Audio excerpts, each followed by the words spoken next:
Have you ever heard of the Servile Wars? The Servile Wars. There were 3 of them. 3 Servile Wars.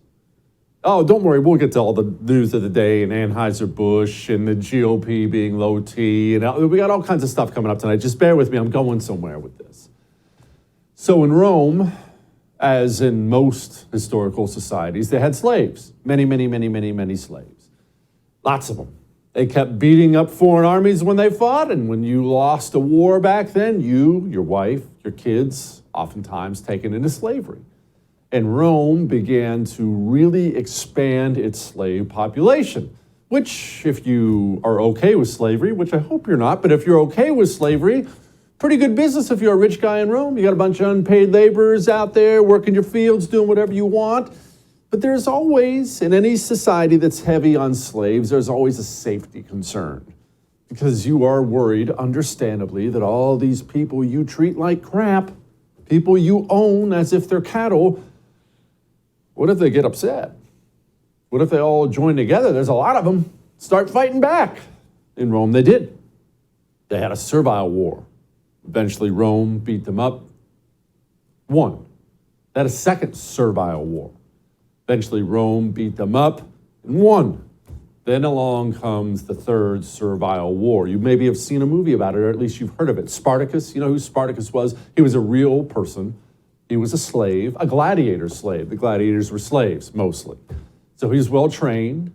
Turns out the guy had a knack for military command. They think he may have been a military commander prior to being captured and being made a slave. Either way, he starts kicking these Romans around. Pretty good. Winning some battles, doing some things he shouldn't be able to do. But eventually, Rome, they get Pompey Magnus, they get Crassus, they get a bunch of generals together, and they figure out a way to put down this slave rebellion. The third servile war is over. But Rome understood something at this point in time. Okay, we have all these slaves. We're not giving up our slaves, but these people keep rebelling. Every so often now, they keep rebelling. How are we going to stop this?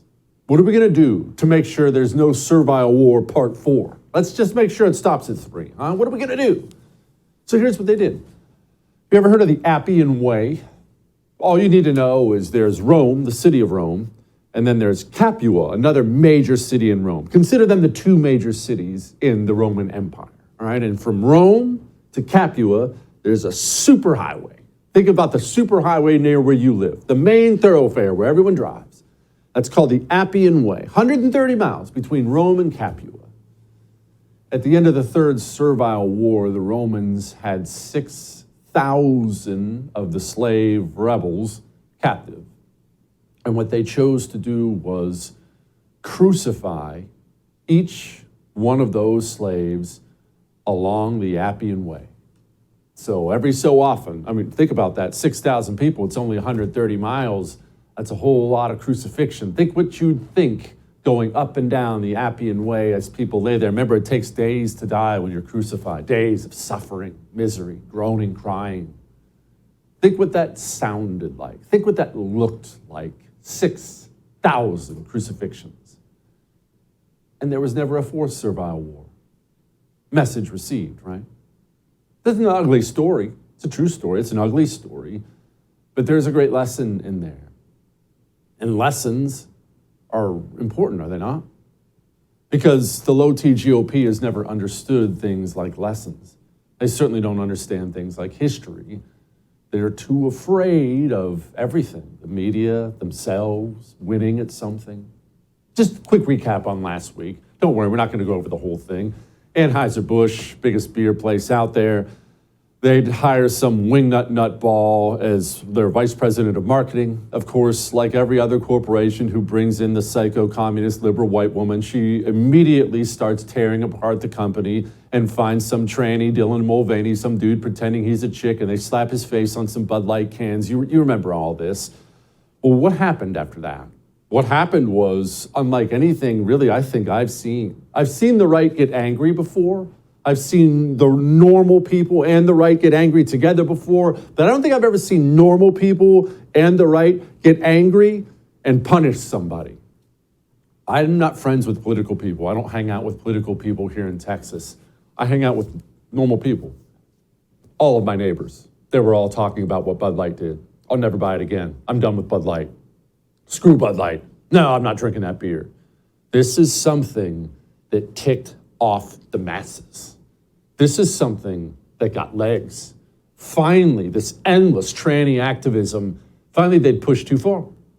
And they'd pushed in a way that gave people an easy way to fight back. So there's plenty of beer options, right? I have to buy Bud Light, buy whatever I want. You buy whatever beer you want. So people said no. I had friends of mine, neighbors, they practically had a Bud Light party just to get rid of all the Bud Light they had. We got to get it out of the house, never buying it again. And what was the result of all that? $5 billion lost in market share by Anheuser-Busch. And unlike other right-wing protests, this one wasn't stopping. Normally the right gets bored after about 15 minutes. They're not bored. They're winning. They're winning so badly that Anheuser-Busch did something unbelievable. They put out a statement. Now, it wasn't an apology. They wanted you to think it was an apology, but it was this long, rambling statement by their CEO talking about how we love the military and first responders and America, and we didn't want to divide. So, of course, they didn't apologize because then the tranny mob would have came for them. But you all know what that was. That was a week of dead silence, and then they put out that statement. These people are panicking. And so now, we on the right, we've had no cultural wins, none. You haven't, I haven't. I know there's been good legislation passed, and we're doing things like Roe versus Wade, but I'm talking about actually moving the cultural needle back our way. So we're starved for this. We've never actually dug in our heels and said, no more. This is where it stops. And now we have this gigantic corporation on their heels, practically on their knees, begging for mercy. And now we have our chance to make an example of Anheuser-Busch, to leave them like a dead carcass on the side of the road, to leave them crucified along the Appian Way. And keep in mind, maybe this talk makes you uncomfortable. It's critically important that the rest of corporate America realizes we're done being waterboarded with the rainbow colors. We're done with it. We must punish them so the next corporation, when they have a board meeting and crazy liberal white woman walks in and says, we need to tranny up the cookies, they say, no, you're fired. We're not going through what Anheuser-Busch went through. Sit down and shut up, liberal white woman. That's what we needed. But, the low-T GOP, they are what they are. You see, they're staring at a win. They certainly could never deliver a win. They couldn't risk delivering a win for you or me.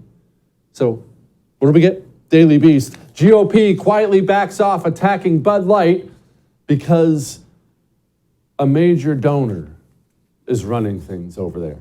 In fact, the National Republican Congressional Committee put out and then swiftly deleted a direct attack on Bud Light, whose parent company donated nearly $500,000 to its candidates in the most recent election cycle. You see, you were on the verge of maybe achieving a cultural win that would finally give us some relief from this endless corporate liberal activism that we have to endure now today. Endless. You can't go anywhere. You can't buy anything now without being barraged by the endless rainbow waves. And finally, we were almost ready to make an example of this gigantic corporation. And the low-T GOP looks at its campaign donations and says, guys, no, what if we lose campaign money, guys? Oh my gosh, stop. This is why I don't call myself a Republican. This is why I am an anti-communist. And this is why we must purge most of these Republicans from local, state, and federal office, because we simply can't win with these people. They're not trying to win. The tranny debate isn't some obscure cultural war that doesn't matter. It's a critical step for them in destroying reality, in destroying young people, destroying families, getting people to admit that the sky is green, to say nothing of the horrible individual cases of these people who succumb to the tranny mob and what their life is like, what they go through. Have you seen this Chloe Cole talk? Have you seen this? Look at this girl. So I was put on puberty blockers only about half a year after I had a gender dysphoria diagnosis. And a month or so after that, I was put on testosterone. And this is all at the age of 13, so it was very quickly paced. And just 2 years later, after my sophomore year ended, was when I underwent a double mastectomy. It was the only surgery I had, but it was devastating. And the thing that really pulled me out of it was almost a year afterward, when I was taking a psychology class. I was learning about things like parenting and child development. And I came to the realization that it might not be something. Being a parent, being a mother might not be something that I'll be able to experience as an adult. And now that my breasts are gone, I'll never have that special experience of breastfeeding and bonding with my children. Hey, wish she'd pipe down. GOP has campaign donations to worry about. All that may have made you uncomfortable, but I am right.